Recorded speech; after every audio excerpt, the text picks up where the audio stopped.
Mit die Settlings, also nein, nicht mit die Settlers, auch wenn die Verwechslung natürlich gewollt ist, entsteht aktuell ein Mix aus Lemmings, Klonk und vielleicht auch irgendwo die Siedler. Ob dieser kuriose Mix was für euch sein könnte, klären wir in dieser Zocker Lounge Preview.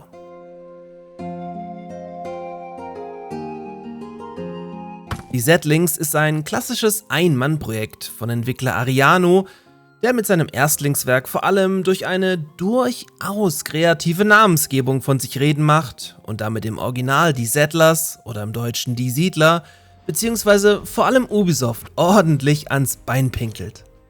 Wer hier aber ein Die Siedler-Spiel erwartet, wird sicherlich größtenteils enttäuscht werden, weswegen wir jetzt erstmal auf eine Zeitreise gehen müssen, um zu verstehen, was wir hier genau vor uns haben.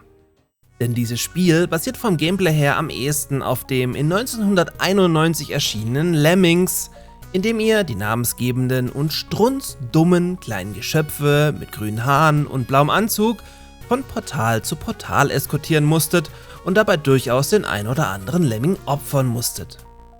Man kann die Settlings aber auch gut mit dem ebenfalls fast 30 Jahre alten Klonk vergleichen. Hier baut ihr ganz ähnlich wie in Terraria in einer 2D-Ansicht eine kleine Siedlung auf und schürft unterirdisch nach Rohstoffen.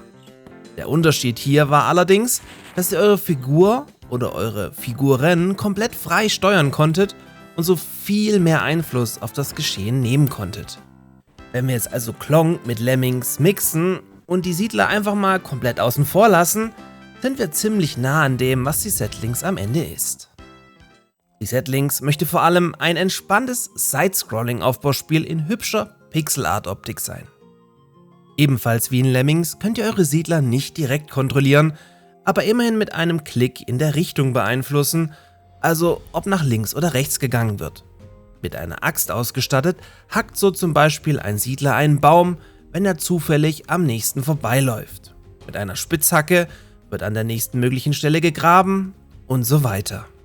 Wenn ihr also eure Siedler, nicht immer im Auge habt, kann das so auch zum schnellen Tod führen, indem sie zum Beispiel unkontrolliert in ein Loch fallen oder in Gegner rennen.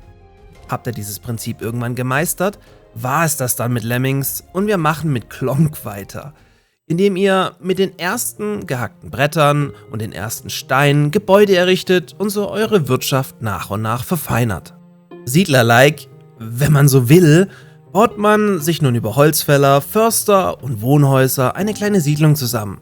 Später kommen dann auch zum Beispiel Minen hinzu, wodurch der gewohnte Gameplay-Loop entstehen soll.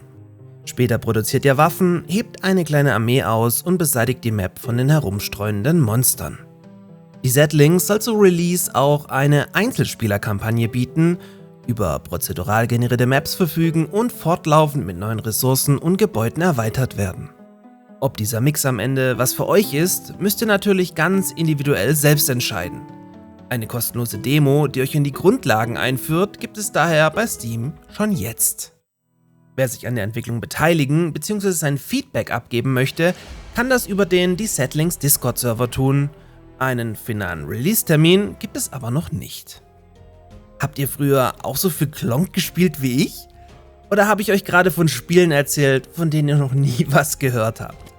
Gerne ab in die Kommentare damit und allen, die ich mit diesem Video anfixen konnte, ja, viel Spaß mit der Demo.